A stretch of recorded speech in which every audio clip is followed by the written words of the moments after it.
Welcome back to the channel, guys. So today in this video we're going to talk about how to take apart a computer. That I have this old computer.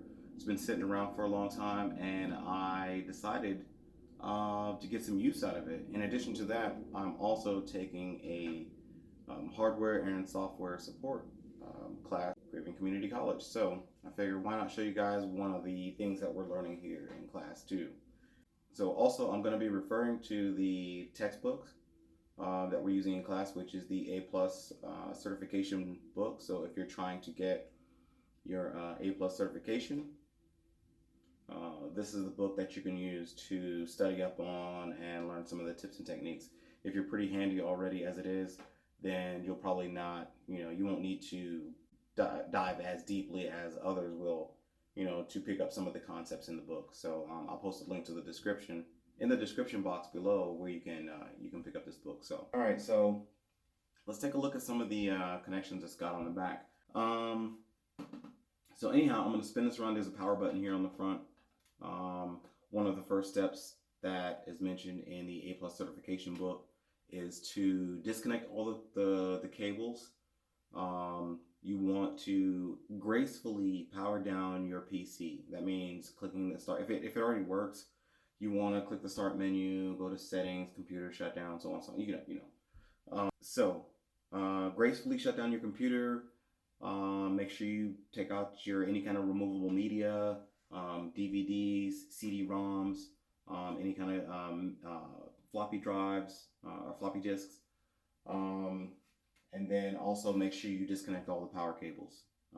And one final note too, because this thing was previously plugged up, it's storing electricity, so you want to give a final good press of the power button for a few seconds just to make sure that you can dissipate and discharge any voltages or any residual current or electricity that's still, holding on inside this juicy.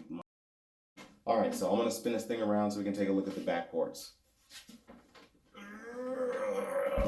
All right, so let's see. I'm going to pull this thing back so I can see as well.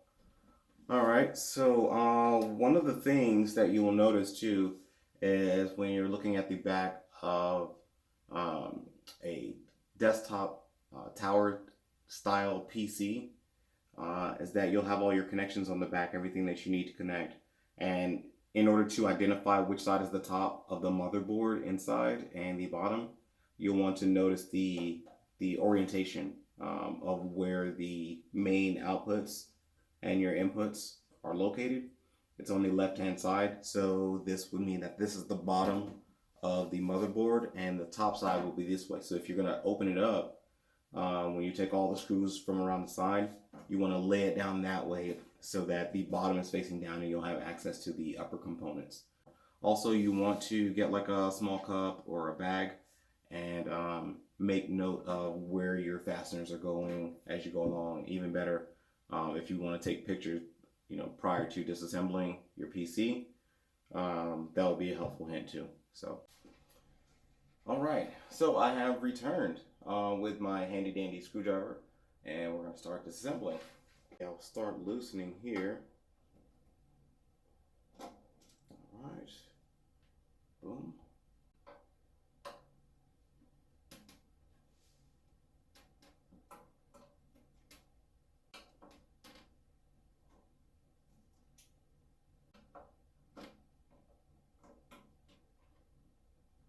All right, so all the fasteners appear to be disconnected.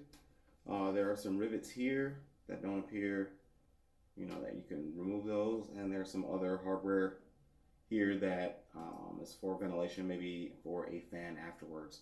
Now, just for information, this is the model number of this specific PC is the LP Mini Tower TB3 Essential 550. Let's continue on. I am going to lay this PC down on its belly, or I'm going to lay it on its back so I can expose the belly.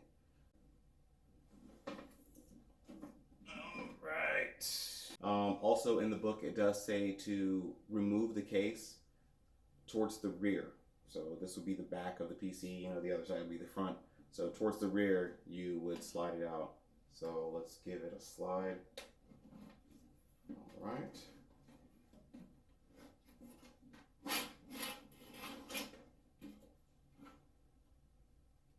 Whoa. All right. Here's the inside. I'm going to give you guys a peek inside of here.